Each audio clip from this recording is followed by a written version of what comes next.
Kia ora koutou. It's my privilege to be sitting here with Glenn White today. And Glenn, when it comes to breathing, is one of New Zealand's experts in this space. So it's so wonderful to have you in here today, Glenn. Welcome. Well, thank you for that, Katheren. It's lovely to be here. Glenn, how did you get into this journey of breathing? Okay, so I was basically diagnosed with asthma at the age of 2, and I had asthma for 40 years. I took asthma medications that, remember, I'm 64 years old. I didn't even think about that. And so I was the poster boy for all the new asthma drugs that came along. Mm-hmm. And it wasn't just asthma drugs that I depended on. I would get constant bronchial affections needing courses of antibiotics. And I took antihistamines, I took nasal corticosteroids. So, that was my life for 40 years. Wow. And then I did a breathing course in the UK in the year 2000. And in 5 sessions, I had my asthma under control. I went from 20 puffs of Ventolin a day down to nothing in about 3 sessions. Yeah. Did you go into the breathing workshop with that in mind? I had very little expectation, because the reality is that after 40 years of asthma and seeing all of the specialists I had seen over the years, pediatricians when I was a kid and so forth, I had believed that the only thing that was keeping me alive basically was medication, and I have to say I was very compliant. So when a breathing educator said to me, "Oh no, we can help you with your asthma," I thought, my expectations were very low. So it exceeded all my expectations, I can tell you. Wow. Yeah. It seems really strange to me that we need to learn how to breathe properly, given that it's such a necessity of life. So there is definitely a wrong way to breathe. Yep. And definitely a right way to breathe. Is that correct? That's right. And it would be a mistake to use our fellow humans as role models, because estimates would suggest that between 80 and 90% of our fellow humans are breathing incorrectly. Yeah. Wow. Yep. So to give you an idea, things like dysfunctional breathing would be mouth breathing, habitual mouth breathing. Or, symptoms to look for would be things like nasal congestion, runny nose, snoring, sleep apnea, panic attacks. Yep. So these would be the sort of things that would identify someone as needing to do something about their breathing.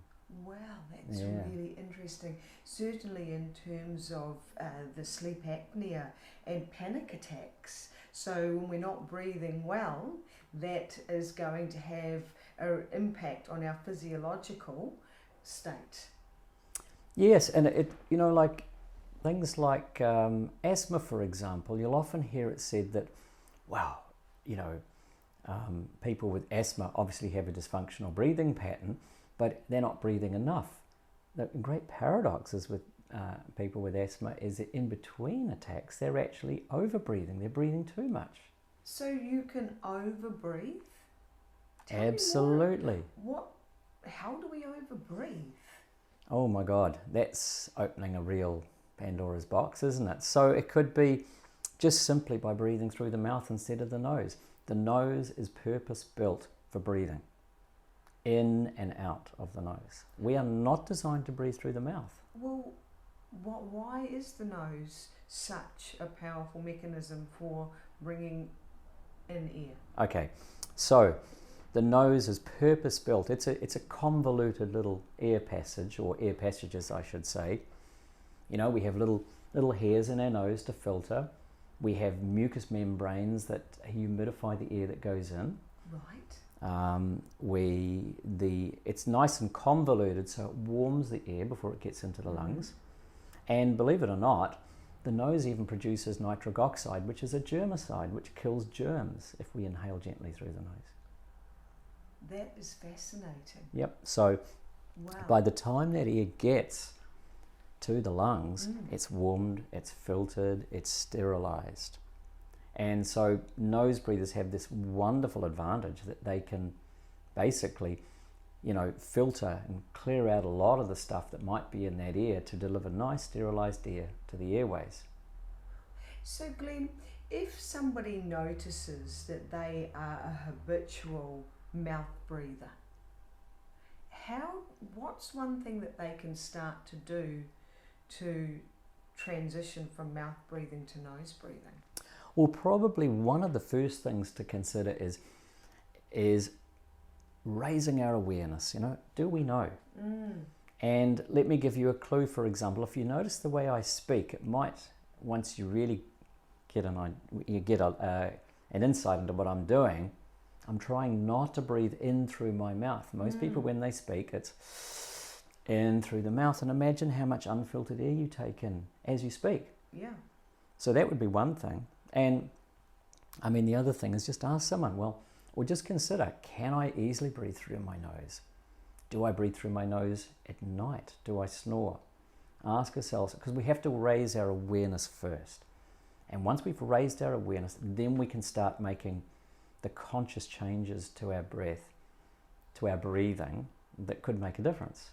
I'm finding myself feeling very self-conscious here, especially as I go to talk now. I'm thinking, oh gosh, am I gulping for air with this? So, Glenn, if we were to give our viewers one tip over and above what you just said there, because I think that's an exceptional tip for us to start to be thinking about, one additional thing that we could start to focus on, what would that be in regards to our breathing? Okay, well, it's such a big subject, but the first and foremost thing to do would be to see how easy it would be for us to breathe in and out through our nose.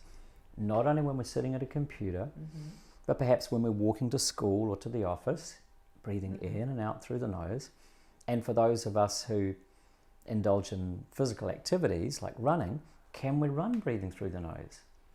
And just start, that's a wonderful place to start, just to see if we can start encouraging that good breathing habit.